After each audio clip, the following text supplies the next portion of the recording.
Look, the best thing Americans can do right now is learn to live poor, because the number one reason given for why people aren't taking off their masks, aren't standing up against this medical tyranny, this psychological attack, this biological attack against us is, I don't want to lose my job. I don't want to lose my pension. I mean, cops beating American citizens and telling me under their breath, hey man, I know this is fucked up. Guys, just go. No, we're not going to go. But they continue to beat other American citizens, knowing it's wrong, saying it's wrong. Why? Because they don't want to lose their pension. And that's the problem. See, that's how this whole Federal Reserve debt slavery works. We're enslaved by three things: our need for our jobs, our phones, and the mask.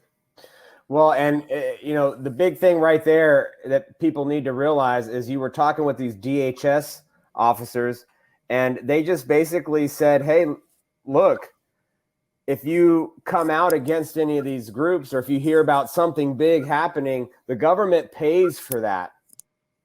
I mean, that's big. Right. Right. That's what I'm saying. And I don't want to overwhelm you, and I don't want to say we'll get your fingerprint picture and sign you up today, but we think that we can help you, you can help us, and we can definitely, on this side of things, less aggravation. The person who's 100% tell you it's nothing to do with ours. He just told me, I mean, we don't have to get you fingerprinted and picture taken and sign up today, but you could help us, we could help you. And what did he say? On your side, less aggravation. What the hell does that mean? Oh, so you're going to be aggravated, but if you work with us, it'll be less aggravation. I mean, it's literally clown world, okay? And I don't know. Look, I'm going to tell you right now, I don't hold anything against these guys. Again, everyone is in this. I'm just doing my job. It doesn't matter. It's like people have like logged off the common sense. People have logged off the American rugged individualism, because, hey, I'm just doing what I'm told, man. Just like the Nazis, right? Just like the guy says, the author, and I can't remember the name off the top of my head, but I think it's in the Gulag Archipelago, where he says, would they have been able to do this if people would have just stood up? And the answer is no.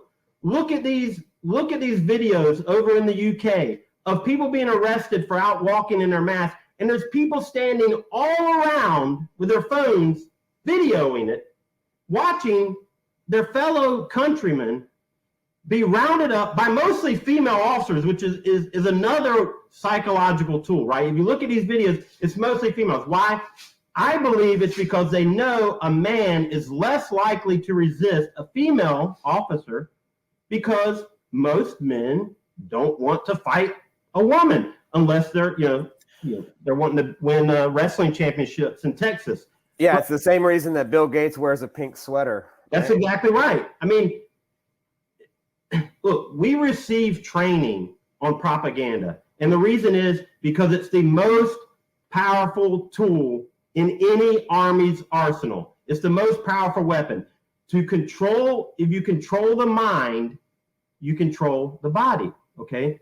In the physical realm, if I grab your hair, I can throw you to the ground. Control the head, control the body, not just physically, but also psychologically and mentally. If you can win the hearts and minds of the populace, you can overthrow a dictatorship. And that's exactly the specialty of the U.S. Army Green Berets. And that's why John F. Kennedy solidified us as the proponency for unconventional warfare, because he knew so much about this that they blew his brains out, but he stood up the United States Special Forces Army Green Berets as the sole proponency for unconventional warfare in the DOD, okay? And I think if you look around, you don't see a bunch of Green Berets out there in the Oath Keepers or the 3%ers or in any of these groups.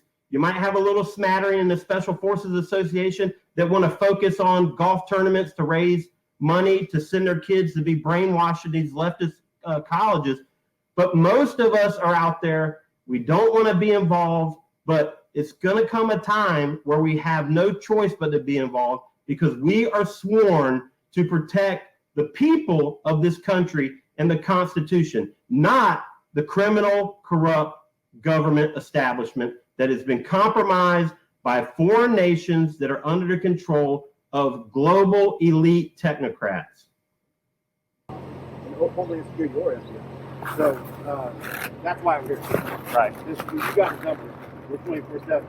Okay.